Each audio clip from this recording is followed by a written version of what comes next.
least.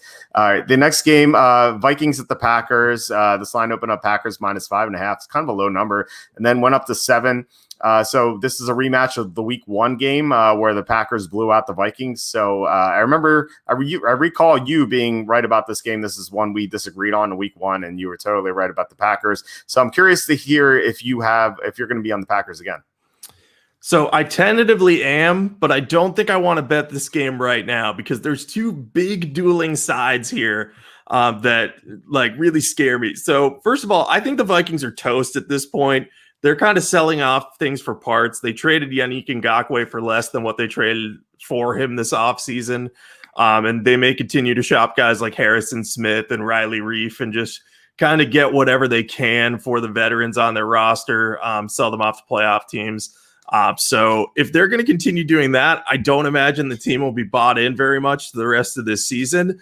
But at the same time, they're coming off a bye right now, and Mike Zimmer is still a very good coach. When he gets his team prepared, they can compete. And we saw them almost beat the Seahawks. They were one Alexander Madison fourth down carry away from beating the Seahawks. And then I think we'd have a big, really different viewpoint here. I still think the Packers are the significantly better team with far better quarterback play. And I think that they should win this one, but I am worried about their injuries a little bit. We don't know what's going to happen with David Bakhtiari. Aaron Jones was, late pop up on the injury report last week, and then he was out. And there are just countless guys that are, out there that we don't know if they're going to play. So if a lot of those guys are out, David Bakhtiari's out. I don't think that makes a huge difference since Yannick Ngakoue is gone. But if you get a bunch of stacked injuries, then this game could go either way. I'm still going with the Packers because I think the Vikings are kind of going to punt on the rest of the season. That's what the Yannick Ngakoue trade signified to me. But I don't know if I want to bet this one because I don't think I really want to bet against Mike Zimmer coming off a bye. And we're just getting so many key numbers with Minnesota. Like even if Green Bay wins by a touchdown, you still push. So I'm just not sure I'm willing to bet this one yet. Yeah. So I like the Vikings here. I think that they have such a big motivational edge in this game, and I think you're right that they're obviously punting this game this season. Like they traded Ngakoue away. They'll probably just make some more trades, but this is their Super Bowl, right? I mean, they got humiliated Week 1 against the Packers at home, and they're coming off a bye, like you said. Mike Zimmer off a bye has a great track record, and then Packers.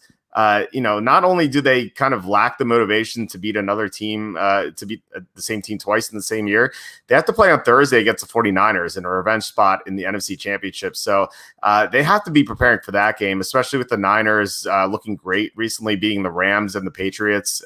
Patriots in a blowout win. So they have to kind of prepare for 2 games here. And given that they already beat Minnesota, they might take them for granted. And yeah, the injuries are definitely a concern. Bakhtiari, several players on defense, and they also have Lane Taylor out on the offensive line.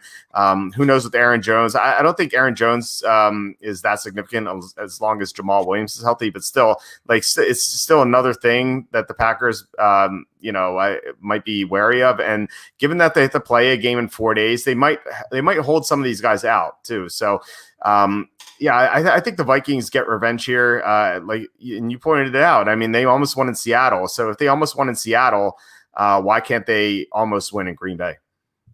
Yeah, man, you're making me want to pick the Vikings. I'm probably going to wait and see the injury report before officially changing. But that Thursday night game, especially with the revenge angle, that makes that huge. And the 49ers are playing better of late. So there has to be some sort of gear up from the Packers there. And as bad as Kirk Cousins has looked this year in the Vikings offense, they still are able to move the ball. And, we could see a scenario where the Packers are up like a couple touchdowns late and they just keep them at an arm's length. We saw that in the opener, but the spread wasn't that high. So the Packers ended up winning by 9, but they were ahead for 14-16 most of the game. So if we get to a situation where it's like a 13-point lead with 5 minutes left and the Packers just let them kind of drive down, bleed most of the clock and get that touchdown, we could not cover. So I'm sticking with the Packers right now. It's definitely a no bet if I do, but I may switch to the Vikings later in the week once I see some injury report stuff.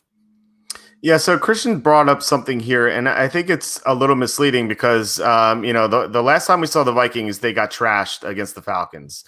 But ever since week 3, when they started playing Justin Jefferson in the lineup, they've played better. Like if you take away that Atlanta game, they almost beat Tennessee. They had Tennessee on the ropes, like they were winning for most of the second half, and they just lost at the end.